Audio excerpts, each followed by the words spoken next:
Brought to you by TechnoSpark 20 series smartphones. I'm superhuman. Bharat माता की, भारत माता की, इनकलाब, इनकलाब, वंदे वंदे।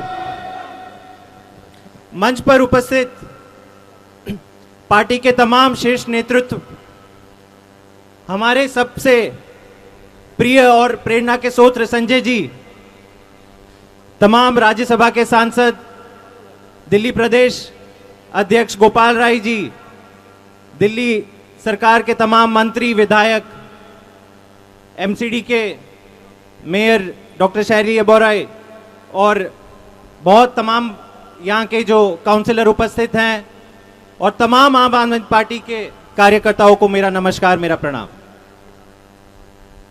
दोस्तों, आज सत्याग्रह की लड़ाई है।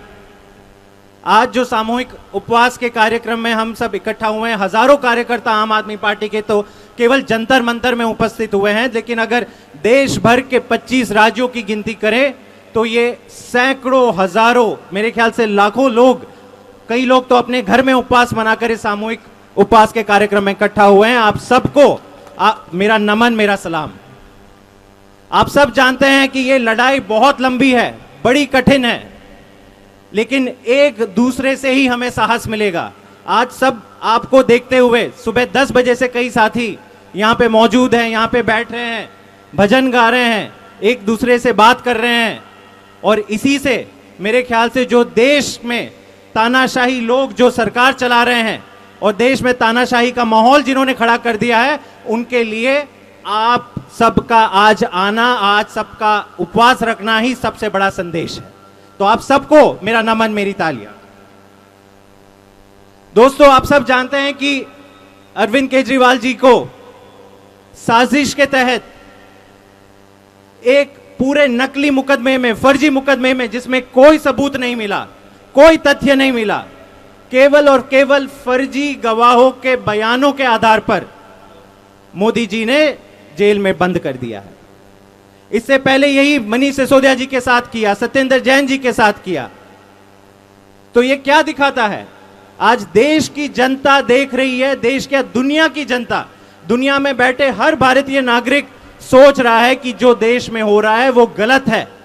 इसको आप किसी भी तरह जस्टिफाई नहीं कर सकते।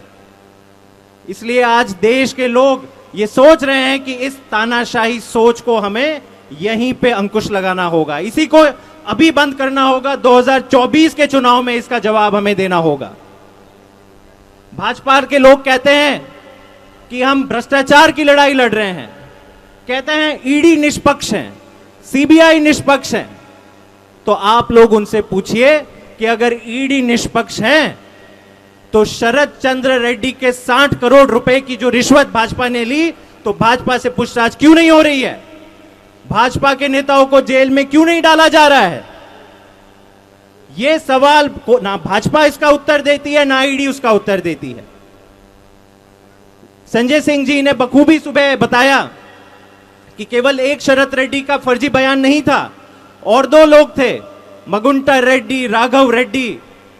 इन तमाम लोगों के नकली फर्जी बयानों के आधार पर यह पूरा षड्यंत्र रचा गया और हमारे नेशनल कन्वीनर मुख्यमंत्री अरविंद केजरीवाल जी को गिरफ्तार किया गया। और पता चलता है कि फिर मगुंटा रेड्डी को भी मोदी जी ने बड़ा इनाम दे दिया। क्या दे दिया? लोकसभा की टिकट दे दी। मुझे नहीं लगता कि भारत के इतिहास में इससे बड़ा राजनीतिक षड्यंत्र किसी ने भी रचा होगा। देश में लोकतंत्र है, एक जगह मोदी जी 400 पार, 400 पार, 400 पार बोलते जा रहे हैं, और दूसरी तरफ जेल डालो, जेल डालो, जेल डालो।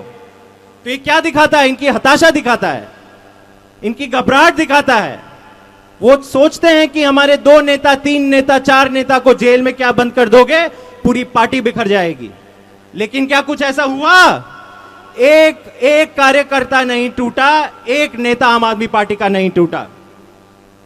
रामलीला मैदान में आप लोगों ने देखा, लाखों की संख्या में लोग आए, कंधे से कंधा मिलाकर एक मजबूत आवाज में जो आवाज देश नहीं दुनिया भर में गूंजी 31 मार्च की जो रैली थी, कि पूरा देश अरविंद केजरीवाल जी की इस लड़ाई में, तानाशाही के खिलाफ इस लड़ाई में उनके साथ है। दोस्तों, क्योंकि बात सत्याग्रह की हो रही है और गांधी जी की भी हो रही है, तो मुझे गांधी जी की एक कहावत याद आ रही है। गांधी जी के 3 बंदर, आपने सुना होगा गांधी जी के 3 बंदर। क्या है 3 बंदर? बुरा मत देखो, बुरा मत सुनो और बुरा मत बोलो। यह गांधी जी ने कहा था, बहुत अच्छी कहावत थी। लेकिन अब भाजपा ने इसका क्या मतलब निकाल दिया? भाजपा ने ईडी को यह कह दिया कि आप भी अब 3 बंदर बन जाओ। कैसे? ईडी को परमिशन नहीं है कि भाजपा के खिलाफ कुछ भी देखे, कोई भी तथ्य लेके जाओ, भाजपा के खिलाफ कोई तथ्य हम नहीं देखेंगे, भाजपा के खिलाफ हम कुछ नहीं बोलेंगे और भाजपा के खिलाफ हम कोई बात नहीं सुनेंगे। आप भले 55 करोड़ की मनी ट्रेल लेके आओ, आप भले मगुंटा रेड्डी को पेश कर लो, हमारे लिए भाजपा का मतलब हम ना उनकी बात बारे में कुछ सुनेंगे, बोलेंगे और कहेंगे। तो यह बुरा हाल भाजपा ने ईडी का बना लिया है।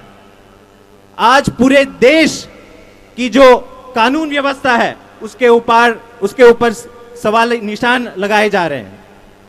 पूरी दुनिया में यह चर्चा हो रही है कि आखिर मोदी जी क्या करना चाहते हैं। एक तरफ 400 पार का नारा दे रहे हैं और दूसरी तरफ पूरा का पूरा विपक्ष खत्म कर रहे हैं।